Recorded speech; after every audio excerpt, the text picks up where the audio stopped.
오늘 한 가지 질문으로 설교를 시작했으면 좋겠습니다. 여러분 살아가시면서 언제가 기쁘셨습니까? 되게 기쁜 순간들이 언제였습니까? 여러 순간들이 있었을 겁니다. 아마 이제 엊그제 시험 친 고3은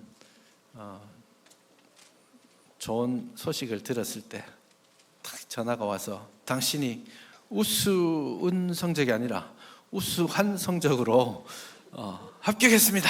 이러면 귀에서 빵빠레가 막 울리면서 되게 즐거웠겠죠. 엄마 나 합격했어 하고 그렇게 부둥켜 안고 즐거워했을 것 같기도 합니다. 오랫동안 질병에 이제 어려움을 겪다가 여러 해 만에 의사 선생님이 이제 당신 완치되었습니다. 걱정 안 하셔도 되겠습니다. 했을 때 그 기쁨이 있었겠죠. 먼 길 떠났던 자녀가 갑자기 집에 불쑥 등장했을 때 얼마나 기뻤을까요? 아이가 온다고 했을 때 공항에 나가서 나오는 출구만 다 또라지게 쳐다보다가 그리운 아이가 공항 밖으로 나왔을 때 팔짝팔짝 뛰면서 아이를 맞이하는 그런 모습들을 봅니다. 사람들은 저마다 이런저런 기쁨의 좋은 소식을 받고 또 그 기쁨의 좋은 소식으로 인하여서 즐거워하기도 하지요. 그러나 인생에 있어서 정말 가장 기쁜 순간이 하나가 또 있습니다. 오늘 제가 설교의 제목을 복음이라고 정했고요. 오늘 읽은 본문에서도 복음이라는 단어가 나옵니다. 복음이라는 단어는 문자 그대로 기쁜 소식이라는 뜻입니다. 기쁜 소식이다 그렇게 말하는데 이 복음이라는 말이 원래 성경에서 많이 사용되는 말이기도 하지만 성경 외에 사람들이 써왔던 단어이기도 합니다. 그래서 고대 사람들은 이 복음을 로마 시대에는 이런 식으로 썼습니다. 예를 들어 보면 전쟁을 하러 나갔습니다. 우리 젊은 아이들을 전쟁터에 내보낸 것이죠. 전쟁을 하러 나갔지만 그 전쟁의 소식이 너무너무 궁금해요. 요즘은 뭐 실시간으로 전쟁 뉴스가 착착착착 나오니까 오늘 아침에 무슨 일이 있었는지 누가 이기고 있는지 이런 것들이 텔레비전에 나오긴 하지만 예전에는 전쟁하러 갔으면 거기서 어떤 소식이 올지는 그냥 아무도 몰라요. 와서 알려주는 수밖에 없는데 전쟁터에서 누군가가 막 뛰어옵니다. 한 병사가 전령으로 보이는 그 병사가 멀리서부터 뛰어옵니다. 그러면 온 그 도시의 사람들이 막 나와서 그 사람을 기다리고 봅니다. 막 뛰어 숨을 헐떡이고 있을 때 귀를 쫑긋 세워서 이 병사가 처음으로 무슨 말을 외치느냐. 굉장히 중요한 일이죠. 우리가 졌습니다 이러면 이제 큰일 나는 일이니까요. 그렇게 귀를 쫑긋 세우고 병사의 그 첫 마디를 듣는데 그 병사가 여러분 우리가 승리했습니다 이렇게 하면 그냥 그 마을의 사람들이 활짝 웃으면서 막 껑충껑충 뛰면서 우리가 이겼어 하고 막 이제 즐거워하는 그 모습이 있는 것이죠. 근데 그때에 듣는 소식이 복음인 겁니다. 생때 같은 아들을 전쟁터에 보내고 이 아이가 살아있을지 죽었을지 아무도 모르는 그 상황에 엄마가 언덕 너머에서 아들의 모습이 저 멀리서 보일 때의 그 즐거움, 그 기쁨, 그 환호, 그것이 성경에서 말하는 복음의 원래 의미입니다. 너무너무 기쁘고 잊혀지지 않는 그 소식을 들었을 때의 즐거움, 그것이 복음인데요. 성경은 복음, 다시 말해서 이 기쁜 소식이란 말을 굉장히 엉뚱한 방향으로 사용합니다. 교회에서 복음이란 말은 굉장히 많이 쓰고 있고요. 특별히 로마서, 우리가 읽은 이 성경은 복음이란 말을 가장 많이 쓰는 책 중에 하나입니다. 오늘 1장에서도 여러 차례 복음에 대해서 복음을 이야기하고 있는데요. 이 교회가, 기독교회가 복음이라는 단어를 쓰는 문맥은 전혀 다릅니다. 굉장히 많이 다릅니다. 왜냐하면 교회는 복음의 내용을 이렇게 말합니다. 예수 그리스도께서 십자가에 못 박혀 죽으셨다.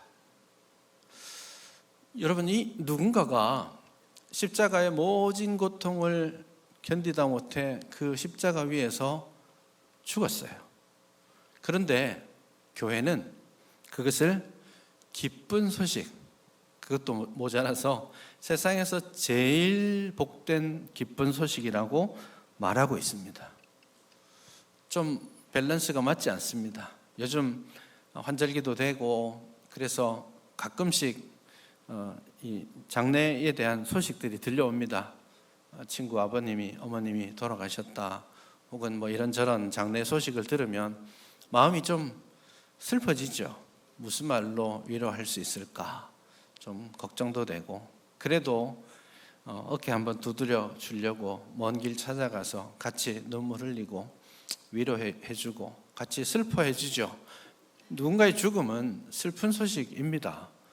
그런데 성경은 누군가인 예수님의 죽음이 우리에게 가장 기쁜 소식이라고 말씀하고 있는 겁니다. 실제로 여러분, 교회하면 십자가가 제일 먼저 생각나시죠? 항상 교회하면 십자가 네온사인이 보이니까 십자가 교회의 상징이지만, 이 당시의 십자가는 굉장히 치욕스럽고 부끄럽고 고통스러운 심판의 도구였습니다. 죄인 중에 아주 중대한 죄를 지은 죄인에게만 특별히 십자가에서 죽게 하는 고통을 주었습니다. 이 십자가는요, 어떻게 하면 이 사람을 가장 치욕스럽게, 가장 고통스럽게 죽일 수 있을까를 고민하면서 만든 형틀입니다. 그래서 십자가는 사람들이 생각하고 싶지도 않은 단어였습니다. 고대인들은 십자가라는 말을 하기를 원하지 않았어요. 그리고 로마 사람들은 어떤 중죄를 지어도 적어도 로마 사람이라면 십자가와 같은 모진 고통은 당하지 않게 하자, 그런 룰이 있었습니다. 그래서 로마 사람들은 십자가의 형벌을 받지 않아도 될 만큼 십자가는 최악의 부끄러움과 치욕과 고통과 심판을 의미하는 거였습니다. 그런데 성경은 오늘 로마서를 기록한 사도 바울은 다른 책 고린도전서를 기록했는데요, 고린도전서에서 이렇게 말합니다. 우리는 십자가에 못 박히신 그리스도를 전한다. 우리는 십자가에 못 박히신 그리스도를 전한다. 나는 오직 그리스도의 십자가만을 자랑하겠다. 그런 식의 말씀들을 합니다. 유대인들은 십자가 생각도 하지 마, 꺼리는 거예요. 헬라인들이 보기엔, 이방인들이 보기에는 저 미련한 도구, 미련하고 거리끼고 부끄러운 그것이 오늘 이 교회에 와가지고는 그것이 가장 기쁜 소식이 된 것입니다. 왜 그 수치와 치욕의 십자가가 우리에게 가장 기쁜 소식이 되었을까요? 그것은 바로 복음의 내용이기 때문인데요, 이겁니다. 죄 없으신 예수 그리스도께서 저와 여러분, 죄인된 우리를 대신하여 십자가에 모진 고통을 받으셨습니다.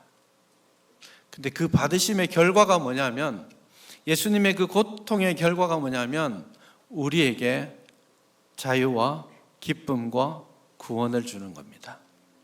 예수님의 고통과 죽으심이 우리에게 생명이 되기 때문에, 그래서 우리에게 이보다 더 큰 기쁨은 없는 것이죠. 그래서 우리는 예수님의 십자가를 볼 때마다 예수님이 나를 위해 죽으신 그 예수님의 사랑을 기억하고, 그 예수님의 그 십자가의 고통과 죽으심과 부활로 말미암아서 우리가 다시 살게 되었음을 기억하는 겁니다. 그래서 십자가만큼 우리를 즐겁게 하는 것이 없게 된 거예요. 십자가야말로 우리에게 진정한 최고의 기쁜 소식이 된 것이죠. 그게 기독교의 모든 근간입니다. 교회가 많은 말들을 할 수 있지만 이것보다 중요한 말 없고 이것만큼 기독교를 가장 잘 드러내는 말 없습니다. 그리스도의 십자가만이 우리를 참된 구원으로 인정하기 때문이죠. 그 말씀을 오늘 본문이 말씀하고 있는 거예요. 사도 바울은 제일 먼저 이렇게 말하죠. 내가 복음을 부끄러워하지 않습니다. 내가 복음을 부끄러워하지 않습니다. 사람들은 거리끼는 거고 사람들은 부끄럽고 수치스러운 것이라고 다 밀어냈지만 나는 그 십자가를 보고 결코 부끄러워하지 않습니다. 라고 본문이 말씀하고 있는 것이죠. 근데 왜 부끄러워하지 않느냐? 그 다음에 이렇게 말하고 있죠. 이 복음은 모든 믿는 자에게 구원을 주시는 하나님의 능력이기 때문입니다. 라고 말씀합니다. 이 복음은 모든 믿는 자에게 구원을 주시는 하나님의 능력입니다. 여기 가장 중요하게 보아야 될 단어가 이겁니다. 하나님의 능력이라는 말입니다. 자, 한번 따라합시다. 복음은 구원을 주시는 하나님의 능력입니다. 복음은 우리에게 구원을 주시는 하나님의 능력입니다. 다시 말해서 인생의 모든 죄의 문제, 이 죄로 말미암아서 심판을 받아 죽을 수밖에 없는 죄인인데 그 죄의 문제를 그리스도의 십자가로 말미암아 해결받는 것, 그게 구원이거든요. 하나님의 자녀가 되는 그것이 구원입니다. 그런 구원을 누가 주느냐? 하나님의 능력이 주게 되는 거예요. 이게 복음입니다. 이게 왜 복음이냐면 저와 여러분들이 수고하고 노력해서 투자해서 얻어내는 결과물이 아니라는 거예요. 우리가 인생을 살아갑니다. 우리 인생을 살아갈 때에 참 고달프고 힘든 순간들을 많이 만나게 되죠. 열심히 노력하고 살아가지만 뜻한 바대로 인생이 되지 않는 것이 맞지 않습니까? 여러분 그런 거 느끼지 않습니까? 내가 수고하고 노력하지만 때로는 그 수고와 노력, 내 간절한 바람, 내 뜻에도 불구하고 그것이 꺾여지는 순간들을 우리는 만나게 됩니다. 열심히 노력했지만 나와는 상관없는 코로나가 온다든지 뜻밖의 상황들을 만나면서 그 노력들이 좌절되는 그런 순간들도 우리는 만나게 됩니다. 평생 살아왔지만 인생을 평생 수고하고 살아왔지만 정작 가만히 앉아서 물어보면 인생의 의미가 무엇인지, 인생의 목적이 무엇인지, 이 생이 다 하면 어떻게 될지 물어보면 대답할 수 있는 사람이 많지 않습니다. 그래서 이 인생을 가만히 돌아보면 남는 게 별로 없어요. 그러다 보니 이런 말도 합니다. 인생은 나그네 길, 어디서 왔다가 어디로 가는지 구름이 정처 없이 떠돌듯 그렇게 가니 정일랑 두지 말고 미련도 두지 말자. 그런 노래도 부르는 겁니다. 제가 불렀어야 되는데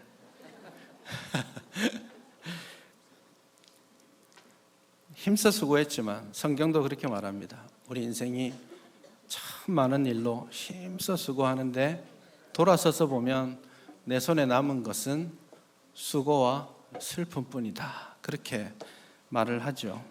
그러나 여러분, 그 인생의 수고와 슬픔의 이유는 죄로 말미암은 것이기도 하고 결정적으로 내가 하려고 하기 때문에 그렇습니다. 내가 내 인생의 주인이다 보니까 실패하지 않아야 되고 내가 내 인생의 주인이기 때문에 내 인생 내가 계획하고 이뤄내야 되는 거예요. 그러다 보니 그 모든 인생의 짐들을 내 어깨 위에 짊어지고 사는 겁니다. 힘들죠. 어렵습니다. 누구나 마찬가지입니다. 모든 세대 사람들 마찬가지예요. 여러분 5살 꼬맹이한테 물어보세요. 인생이 진짜 힘들어요. 중고등학생들 진짜 힘듭니다. 우리 할아버지 할머니들 진짜 힘들어요. 그렇게 살아도 여전히 힘들고 어려운 게 인생입니다. 그 짐을 다 짊어지고 사는 것이 얼마나 힘든지 몰라요. 그러나 기독교는 전혀 다른 출발점을 가지고 있습니다. 내가 어떻게 살아내고 내가 어떻게 노력해야 될지에 대해서 질문하지 않고, 거기서부터 인생을 말하지 않고, 내 인생의 출발점은 하나님의 은혜와 하나님의 능력에서부터 출발하는 겁니다. 내가 노력해서 구원을 얻는 게 아니에요. 내가 노력해서 영생을 얻는 게 아니에요. 하나님께서 나를 구원해 주시고 하나님께서 나를 불러주시고 나에게 은혜를 주셨기 때문에, 그 하나님의 손으로, 그 하나님의 능력의 손으로 나를 붙드셨기 때문에 내가 사는 겁니다. 내가 구원을 얻는 거예요. 이게 진짜 복음입니다. 여러분, 고달프지 않으세요? 살다 보니 좀 힘들지 않습니까? 실컷 살아왔는데 돌아보면 아무것도 아닌 것 같고 좀 허무한 그 마음의 허망함을 느끼지 않습니까? 노력했지만 지금 털썩 주저앉아서 좌절하고 있지는 않습니까? 죽도록 일하고 있는데 5년 후, 10년 후 내 모습이 막막하게 느껴지지 않습니까? 하나님의 능하신 손에 붙들림 받기를 바랍니다. 하나님의 은혜 아래 머무시기를 바랍니다. 그럴 때 하나님께서 여러분에게 자유 주실 거예요. 여러분이 지고 가는 그 삶의 무게들을 조용히 주님의 십자가 앞에 내려놓으시기 바랍니다. 그 십자가 그늘 안에서 참된 자유와 안식이 시작될 겁니다. 그런데 또 다른 그 복음의 또 다른 요소가 하나 더 나옵니다. 다시 한번 봅시다. 16절에 보면 이렇게 말하죠. 이 복음은 모든 믿는 자에게 구원을 주시는 하나님의 능력이 됩니다. 이 복음은 모든 믿는 자에게 구원을 주시는 하나님의 능력입니다. 자, 이 복음의 대상이 누구입니까? 여기 복음의 대상은 모든 믿는 자입니다. 놀랍게도 이 놀라운 은혜가 모든 믿는 자에게 주어지는 거예요. 복음에는 자격이 필요하지 않습니다. 우리나라만큼 자격 좋아하는 사람들이 없어요. 증시대입니다. 뭔가 하려고 하면 증이 필요합니다. 당연히 운전을 하려면 운전면허증이 필요하죠. 근데 뭐 증이 없어도 될 만한 일들도 증을 다 요구합니다. 여러분, 우리나라의 국가공인 자격증이 몇 개 정도 되는지 아십니까? 한 1600개 된대요. 여러분, 아직 더 해야 됩니다. 여러분, 지갑에 몇 개 있죠? 그걸로는 안 됩니다. 1600개가 있습니다. 그런데 사사로이 민간 자격증들도 꽤 있습니다. 몇 개 정도 될까요? 제가 다 세어보지 못했고 검색해 보니까 나오던데요, 45,000개가 넘습니다. 무슨 자격을 이렇게 요구해요? 그래서 이 사회는 여러분들이 뭔가를 하고 뭔가를 말하고 뭔가를 행하려고 할 때마다 증 보자고 합니다. 누가 말을 하면 당신 그럴 말할 자격이 있어? 누가 어딘가를 가려고 하면 당신 지금 거기 가도 되는 사람이요? 이런 질문을 항상 합니다. 그래서 무한 스펙 쌓기가 여전히 있는 거예요. 여러분, 지금 필요 없는데 혹시 언젠가는 필요할지도 몰라 하고 증 따신 거 있죠? 그런 것도 있습니다. 실제로는 나중에도 필요 없습니다. 두려운 마음으로 계속 자격을 갖추어가고, 그래야 내가 이 세상에서는 사람 대접 받을 거라고 생각해요. 그래야 내가 성공할 수 있을 거라고 생각하죠. 사회는 그렇습니다. 그러나 교회는 증을 요구하지 않습니다. 모든 믿는 자에게 구원을 주시는 하나님의 능력입니다. 하나님의 자녀가 되는 데는 어떠한 자격 요건도 필요 없습니다. 교회 다니려면 얼마만큼의 재물은 있어야 돼 라고 말하지 않습니다. 교회 다니려면 어느 정도의 지위는 있어야지, 사회의 지위가 있어야지 올 수 있지, 그런 사교단체가 아니에요. 교회 다니려면 얼마만큼의 지적 수준은 있어야 돼 라고 말하는 것이 아닙니다. 어떤 자격도 요구하지 않습니다. 모든 사람이 그리스도를 믿는 믿음 안에서 하나님의 자녀가 되는 권세를 누릴 수 있습니다. 교회가 요구하는 단 한 가지 증, 그것은 믿음입니다. 이 복음은 모든 믿는 자에게 구원을 주시는 하나님의 능력입니다. 이렇게 말씀하죠. 모두에게 열려 있지만 단 한 가지, 예수님과 나와의 인격적인 교제, 그것을 믿고 인정하는 것, 그것만이 필요한 것입니다. 예수 그리스도께서 나를 위해 십자가에 죽으시고 예수께서 나를 위해 부활하셨음을 믿는 그 믿음이 모든 것입니다. 어떤 사람이었든지 어떤 일을 했든지 상관하지 않습니다. 누구든지 주의 이름을 부르는 자는 구원을 얻으리라. 예수 그리스도를 믿는 그 믿음을 가지고 주 앞에 설 수 있기를 바랍니다. 이게 복음이에요. 이게 복음입니다. 내 자격을 원하지 않으세요. 내 노력을 원하시는 것이 아니에요. 하나님께서 의를 이루셨고 하나님의 전능하신 손이 나를 붙드시기 때문에 우리는 그냥 그 은혜를 누리면 되는 것이에요. 여러분이 주변에 있는 누군가에게 물으면 자격을 물을 겁니다. 하지만 여러분의 자녀에게는 어떠한 자격도 요구하지 않습니다.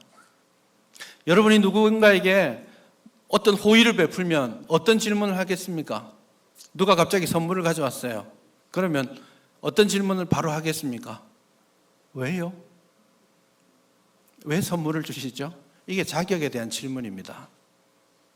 근데 하나님께서 여러분의 부모님이 여러분에게 선물을 주시면 왜요? 라고 질문합니까? 땡큐. 그거면 됩니다. 다른 게 필요하지 않아요. 누군가가 선물을 줄 때 자격을 묻게 되는 그 세상이라면 하나님께서 우리에게 은혜를 베푸시고 선물을 받으실 때, 선물을 주실 때 감사합니다. 받는 게 다예요. 아무런 자격이 필요하지 않은 거예요. 그 복음, 그 은혜를 누릴 수 있기를 바랍니다. 그것을 17절에서 이렇게 말합니다. 다시 복음, 기쁜 소식을 말하죠. 복음에는 하나님의 의가 나타나서 믿음으로 믿음에 이르게 한다. 좀 어려운 말일 수 있습니다. 복음에는 하나님의 의가 나타나셨다. 하나님께서 십자가를 통해 당신의 의로우심을 행하셨고 그 의를 나타내셨어요. 그래서 그 십자가가 하나님의 의가 되는 것이고 그래서 우리의 의가 필요하지 않게 되는 거예요. 그게 복음입니다. 그러면서 믿음으로 믿음에 이르게 한다. 이 말이 조금 애매한 표현일 수 있는데요. 한마디로 말하면 이런 겁니다. 믿음이면 돼. 믿음이면 좋게. 이겁니다. NIV 성경은 by faith, 믿음으로 하고 그 다음에 믿음으로 믿음에 이르게 한다. 이 말을 이렇게 번역해 놨습니다. By faith from beginning 그 다음에 to last. 이게 처음부터 끝까지 믿음으로. 믿음이 시작이고 믿음이 끝입니다. 시작부터 끝까지 믿음이면 족합니다. 어떤 것도 필요하지 않아요. 예수 그리스도를 향한 우리의 믿음을 새롭게 하는 겁니다. 나의 어떠함이 아니라, 내 노력이 아니라, 내 수고가 아니라, 내가 이루어 놓은 어떤 것이 아니라 예수께서 이루어 주신 그 십자가를 믿음으로, 마음으로 받아들이는 것. 믿음으로 믿음에 이르는 것입니다. 예, 믿음이면 됩니다. 믿음 하나면 족합니다. 우리에게 믿음 하나면 모든 것이 됩니다. 그 믿음으로 영원한 생명이 보장되고 그 믿음으로 그 다음에 아주 유명한 말이 나오죠. 오직 의인은 믿음으로 말미암아 산다. 그 믿음으로 영원한 생을 얻는 것뿐만 아니라 그 믿음으로 이 땅의 삶을 살아내는 거예요. 내가 짊어지고 살아갈 때에 그 두려움이 아니라, 걱정이 아니라, 그 실패와 좌절 가운데 넘어짐이 아니라 믿음을 가지게 되는 순간, 하나님의 은혜를 받은 하나님의 자녀라는 확신을 가지게 되는 순간 우리는 이 땅을 살아갈 때에도 좀 더 기쁘게 확신 가운데 살아갈 수 있게 되는 겁니다. 그 믿음이 오늘 우리에게 있기를 바랍니다.